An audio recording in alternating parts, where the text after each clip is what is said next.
I thought I was just helping my best friend plan her wedding. Then she sent an email and said, "Hey, just check your inbox real quick." I laughed until I opened it. It was an invoice with my name on it, charging me for emotional support. That's when I realized. I didn't respond right away. I just sat there at my kitchen table in Raleigh, staring at my phone like if I waited long enough, it would explain itself. Like maybe there was a second message coming that would make it all make sense. There wasn't. It was just that email. Clean. Professional. Cold. A PDF attachment with Sarah Robinson's name at the top, her wedding logo underneath, and my name listed like I was a client instead of her friend. Bridesmaid contribution fee, $250. Wedding coordination support, $150. Emotional labor and planning assistance, $100. Total due, $500. I read it 3 times. Then a fourth. The part that stuck in my head wasn't even the money. It was the wording. Emotional labor. Like everything I had already done for her was something she could put a price on. I actually laughed at first. Not because it was funny, but because the alternative was worse. The alternative was admitting that my best friend of almost 10 years had just sent me a bill. I waited for her to text again. Something like, "Got you." Or just kidding. Something normal. Instead, all I got was another message. "Did you see it?" That was it. No explanation. No context. Just that. I typed out, "Is this a joke?" and deleted it. Then I typed, "Hey, I'm a little confused," and deleted that too. I didn't even know how to respond without sounding like I was overreacting. So I didn't. I just locked my phone and leaned back in my chair, staring at the ceiling, trying to figure out when things started to feel like this. Because it hadn't always been like this. Sarah and I met years ago, back when everything felt easier. Late nights, cheap takeout, long conversations that didn't feel like work. We were there for each other through the messy parts of life. Bad relationships, job changes, family stuff. The kind of friendship where you don't have to explain yourself all the time. When she called me the night James Robinson proposed, she was crying so hard I could barely understand her. I remember standing in my living room, smiling without even realizing it, because she sounded so happy. "You have to be my bridesmaid," she kept saying. "I can't do this without you." And I said yes immediately. No hesitation. No second thoughts. That's what makes this harder to explain. Because in the beginning, everything felt normal. We went dress shopping together. Spent hours going back and forth about colors, fabrics, what looked good in photos. There was a group chat with the other bridesmaids. Donna Green, Karen Clark, Betty Adams, and Lily Long. I didn't know them as well, but they seemed fine. Friendly. Excited. At first, it actually felt fun. Then the details started getting more specific. The dress Sarah picked wasn't outrageous, but it wasn't cheap either. More than she originally said. Then the shoes had to match exactly. Not just nude, but a certain shade. She sent links, said we all had to order the same pair. Hair and makeup were required through her stylist. She said it was important for consistency in photos. I remember staring at that message for a second before replying, "Okay." Because technically, none of it was unreasonable on its own. It just kept adding up. Then came the bachelorette trip. Miami. She framed it like a once-in-a-lifetime weekend. Something we all had to experience together. Flights, hotel, dinners, activities. By the time everything was booked, I had spent close to $1,000. I remember sitting at work one day, looking at my bank account during lunch, doing the math in my head. Trying to justify it. It's her wedding. It's important to her. It's not forever. So I pushed it down. I told myself it was fine. The trip itself should have been fun. And parts of it were. The beach, the music, the late nights. But even there, something felt off. Sarah wasn't really present. Everything was about how things looked. She kept saying things like, "Wait, don't post that yet, I need content for my wedding countdown." Or, "Can we redo that photo?" The lighting wasn't right. At one point, she actually asked us not to tan because she wanted everyone to be the same tone in pictures. It sounds small when I say it now, but in the moment, it felt weird. Like we weren't really there as friends. We were there to fit into something she had already planned in her head. I remember standing on the balcony one night, watching everyone else inside, laughing and taking pictures, and feeling like I was slightly outside of it. Like I had missed something important without realizing it. That feeling followed me back home. After Miami, things didn't go back to normal. If anything, they got tighter. Sarah started messaging more. Not just in the group chat, but individually. Checking things. Confirming details. Reminding us about timelines, expectations, little rules that didn't feel like rules until you noticed how many there were. One night, she sent a message that said, "Hey, just a reminder, no tanning before the wedding. I need everyone consistent for photos." I read it twice. Then I just replied, "Got it." Because arguing over something like that felt ridiculous. But at the same time, it sat with me longer than it should have. It wasn't just what she was asking. It was how she was asking. Like everything had to match her vision exactly. No room for anything else. Still, I didn't say anything. None of us did. The group chat stayed polite. Light. A few jokes here and there, but mostly just confirmations. Times. Dates. Details. It felt less like a group of friends and more like a checklist. 3 weeks before the wedding, Sarah sent a message saying she was going to organize final payments. I didn't think much of it. I assumed maybe it was splitting something small. Decorations, maybe. Or a dinner reservation. Something normal. I remember actually thinking, finally, something simple. Then the email came. And everything that had felt slightly off before suddenly made sense in the worst way.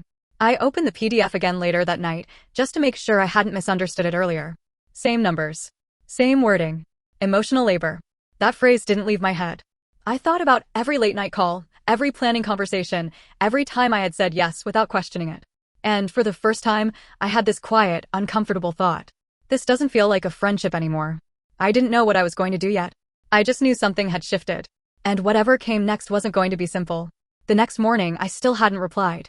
I went to work like everything was normal, sat through meetings, answered emails, nodded at things I barely heard. But the whole time, that number sat in the back of my head. $500. Not for the dress. Not for the trip. Not for anything real. Just for being there. Around noon, my phone buzzed again. It was the Bridesmaids group chat. Karen Clark. Hey, is anyone else confused about that email? There was a pause. A long one. Then Donna Green replied, yeah, I thought it was a joke at first. Betty Adams came in next. It's not a joke. She sent me a message this morning asking if I got it. My stomach dropped a little reading that. So it wasn't just me. Lily Long didn't say anything right away. Which didn't surprise me. She was the quiet one. The kind of person who read everything and responded last, if at all. I stared at the chat, my thumbs hovering over the screen. Then I finally typed, I haven't responded yet. I didn't know what to say. Karen replied almost immediately. Same. I don't understand what we're paying for. That was the first time someone said it out loud. What are we paying for? And the thing is, none of us actually had an answer. A few minutes later, Sarah messaged the group. Hey guys, just checking in. Please make sure you've reviewed the invoice. Let me know if you have any questions. No emojis this time. No softness. Just direct. Betty responded first. Can you explain what the fees are for? There was a delay. Not long, but long enough that it felt intentional. Then Sarah replied. It's just to help cover additional wedding costs and coordination. I've taken on a lot, and this helps balance everything out. Karen wrote back, we've already paid for our dresses, travel, hair, makeup. I'm just trying to understand why this is separate. Another pause. Then Sarah said, weddings are expensive. And honestly, I didn't think I'd have to explain this to my closest friends. That line landed heavy. I could almost feel the shift in the group chat. No one wanted to be the next person to respond, because whatever came next wasn't going to be casual anymore. Donna sent a message that felt careful. I think we just weren't expecting it, that's all. Sarah replied, I understand that, but I've put a lot of time, energy, and money into making this perfect. I thought you guys would want to support me fully. There it was again. Support me. But it didn't feel like support. It felt like a requirement. I felt my chest tighten a little as I read it. I typed something. Deleted it. Typed again. Deleted again. Finally, I sent it. I've already spent close to $1,000 being part of this. I'm not sure I can afford another $500. The chat went quiet. For a full minute, nothing happened. Then Sarah replied directly to me. I understand it's a lot, Ashley. But this is a once-in-a-lifetime moment for me. I thought you, of all people, would understand how important this is. You, of all people. That hit differently. Like she was pulling something from our history and using it against me. I didn't respond. I just sat there, staring at the screen, feeling that same uncomfortable shift again. Because she wasn't asking. She was expecting. Over the next few days, things didn't calm down. They got worse. The group chat stayed mostly quiet, but I started getting messages from the others individually. First it was Karen. She messaged me privately, she said. She told me she was disappointed in me. I felt a knot form in my stomach reading that. Then Betty sent screenshots. Sarah's messages were longer there. Sharper. I just thought you valued our friendship more than money. I've done so much for you over the years. This is really hurtful. It didn't sound like her. Or maybe it did, and I just hadn't noticed before. Donna messaged next. I don't know what to do. I feel bad, but this feels wrong. I agreed, but I didn't know what to say back. Then Lily finally spoke. Not in the group chat. Privately. I think I'm just going to pay it, she wrote. I don't want to cause problems this close to the wedding. I stared at that message for a long time. Because that was exactly what Sarah was counting on. Not agreement. Silence. Compliance. That's when something clicked for me. This wasn't stress. This wasn't last-minute panic. This was planned. The wording of the invoice. The timing. The private messages. The way she framed everything as emotional obligation instead of choice. She knew what she was doing.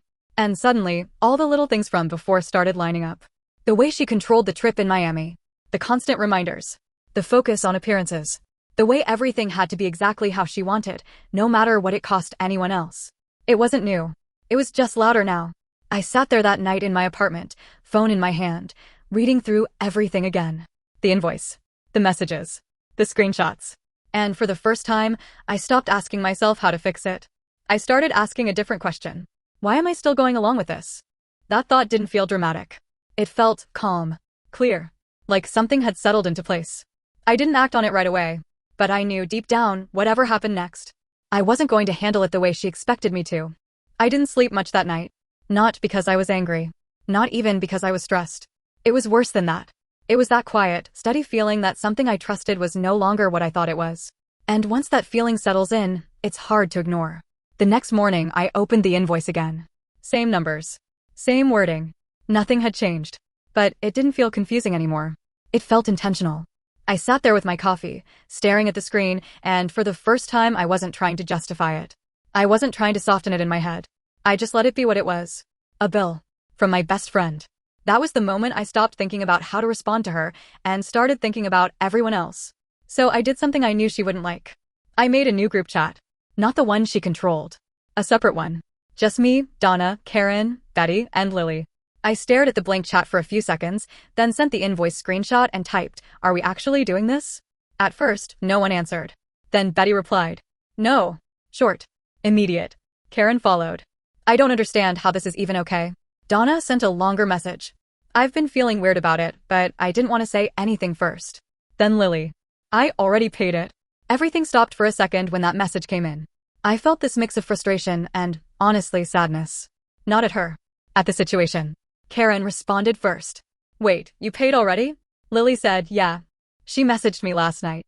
Said it would really mean a lot to her if I handled it early." I could picture exactly how that conversation went. Gentle pressure. Emotional language. Making it feel like saying no would make you the bad person. Betty sent a message next. "Did she send you anything different? Like a different breakdown or something?" Lily replied, "No. Same invoice. I just didn't want to deal with it." That line stuck with me. I just didn't want to deal with it. That was the whole thing. None of us wanted to deal with it. So we stayed quiet, hoping it would somehow resolve itself. I typed, "She's been messaging people individually." Betty immediately sent another screenshot.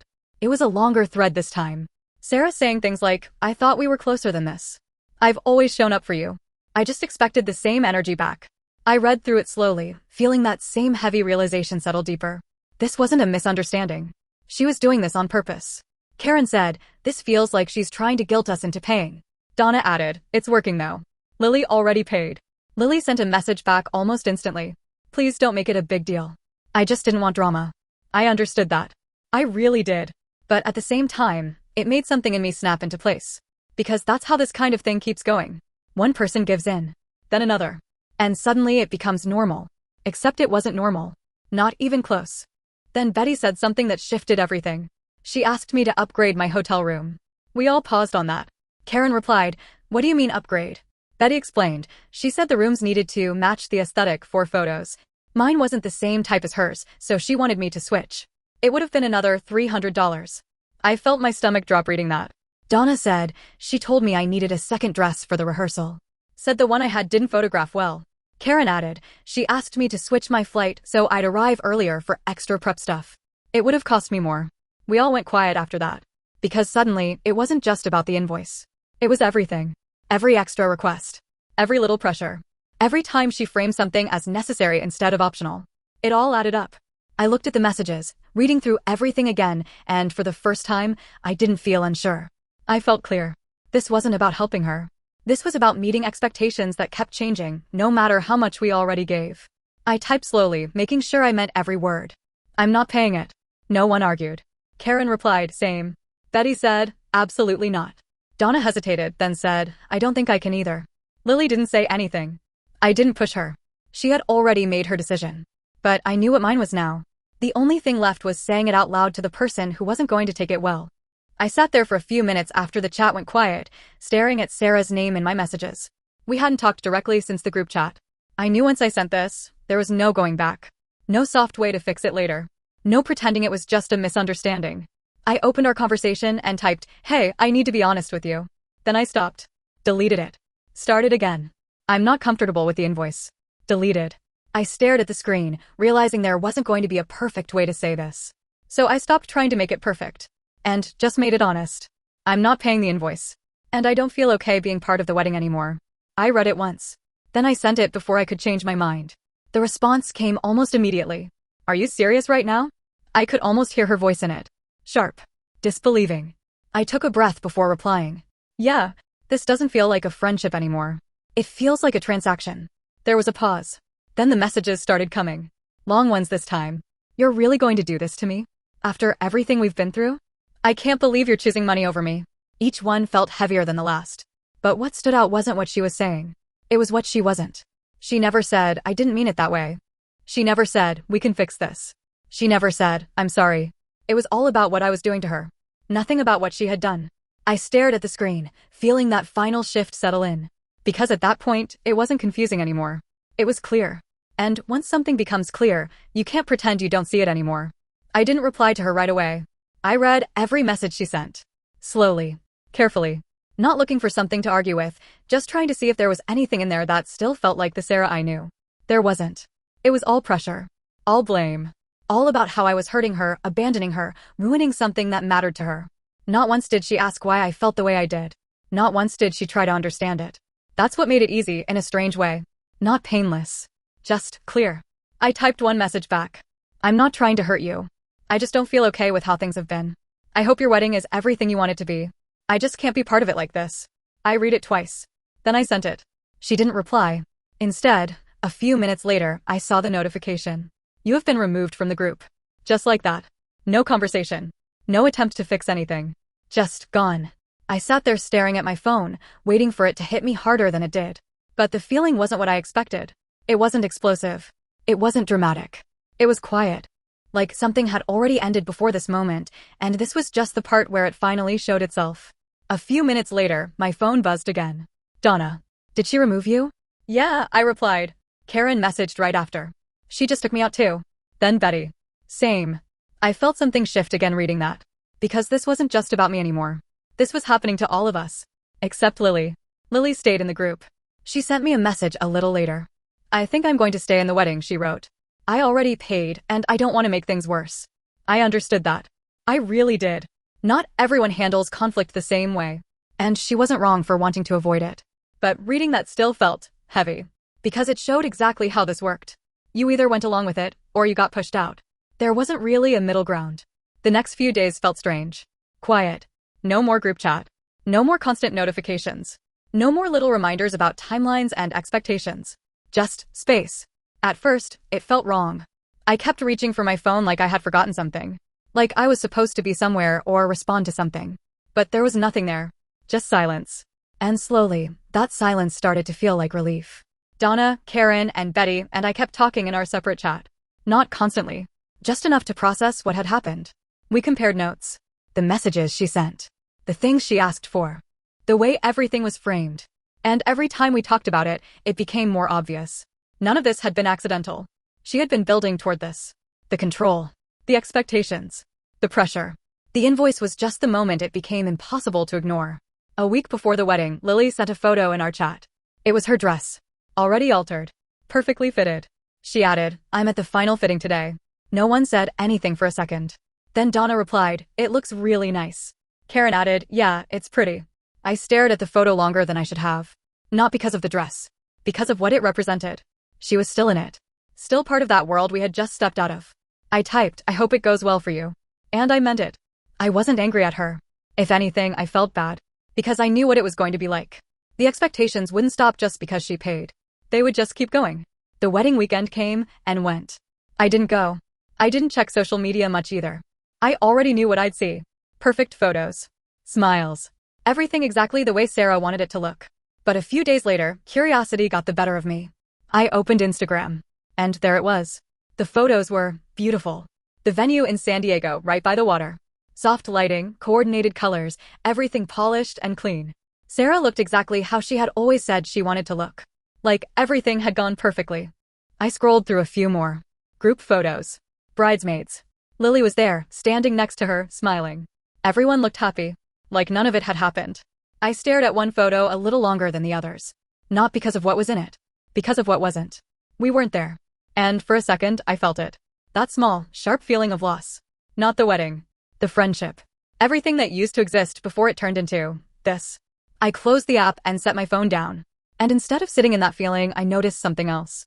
Relief. Not loud. Not overwhelming. Just steady. Because I wasn't in those photos. I wasn't part of that day. And for the first time since all of this started, that felt like the right place to be. It's been about 6 months now.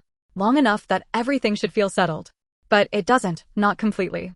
Some days, I don't think about it at all. I go to work, come home, meet friends, move through my life like nothing ever happened. And honestly, most of the time, I feel lighter. Like something that used to take up space in my life just isn't there anymore. But then there are moments. Small ones. I'll hear a song we used to play in the car, or pass by a coffee shop we used to go to, or see something online that reminds me of her. And it all comes back for a second. Not the wedding. Her. Or at least, the version of her I thought I knew. A few weeks after the wedding, I got a message from Linda Garcia. We weren't close, but we had mutual connections through Sarah. She kept it casual. Hey, just wanted to check in. I heard you're not really talking to Sarah anymore. I stared at that message for a while before replying. Yeah, things just didn't end well. She responded pretty quickly. She's been telling people you guys dropped out last minute for no reason. That didn't surprise me. It still stung a little. I typed, that's not really what happened, then deleted it. Then typed, I figured she might say that, and sent it. Linda replied, I don't know everything, but it sounded messy. Messy. That was one way to describe it. We didn't talk much after that. But it was enough to confirm what I already suspected. Sarah had her version of the story. And in that version, we were the problem. Over the next few months, I heard little things here and there. Through friends, through random conversations, through people who didn't realize I already knew enough. She was still upset. Still telling people we bailed. Still acting like it came out of nowhere. And for a while, that bothered me more than I expected. Not because I needed people to take my side, but because it made me question something I hadn't wanted to look at too closely. Did I leave too quickly? Could I have handled it differently? There were nights where I replayed everything in my head. The messages. The group chat. The moment I sent that final text. I'd think, maybe I could have stayed. Maybe I could have just paid it, gotten through the wedding, and dealt with it later. Maybe that would have been easier. But every time I followed that thought all the way through, it always ended the same way. If I had stayed, what would that have meant? It wouldn't have just been about the money. It would have meant I accepted it. That I was okay being treated like that. That our friendship could be reduced to something transactional, and I would still show up like nothing was wrong. And that part didn't sit right with me. Not then. Not now. Donna, Karen, and Betty and I still talk sometimes. Not every day, but enough. The kind of conversations that feel normal again. No pressure. No expectations. Just easy. Lily's still around too, but it's different. We don't talk about the wedding much. But I can tell, in the way she avoids certain topics, that it wasn't as smooth as it looked online. Nothing dramatic. Just not what she expected. And I think that says enough. As for Sarah, we haven't spoken since that last message. No apology. No attempt to reach out. Nothing. And for a long time, I kept wondering if she ever would. If one day I'd get a message that said something like, hey, I've been thinking about everything and I'm sorry. But that message never came. And eventually, I stopped expecting it. The truth is, I still miss her sometimes. Not the version of her from the wedding. The version from before all of this. The one who sat on my kitchen floor with me when I was falling apart. The one who knew me without me having to explain everything. But I also know that version of her wouldn't have sent that invoice. Wouldn't have turned everything into a transaction. Wouldn't have made me feel like I had to earn my place in her life. So now I just sit with both things. The good and the bad. The memories and the reality. And I don't try to force them to make sense together anymore. Because maybe they don't. Maybe some friendships don't end with a big fight or a clear reason. Maybe they just shift. Quietly. Until one day you realize you're not standing in the same place anymore. And there's no easy way back. I don't regret walking away. But I do think about it sometimes. And I guess the only thing I'm still not sure about is this. Was that the moment our friendship actually ended, or had it been over long before I finally saw it?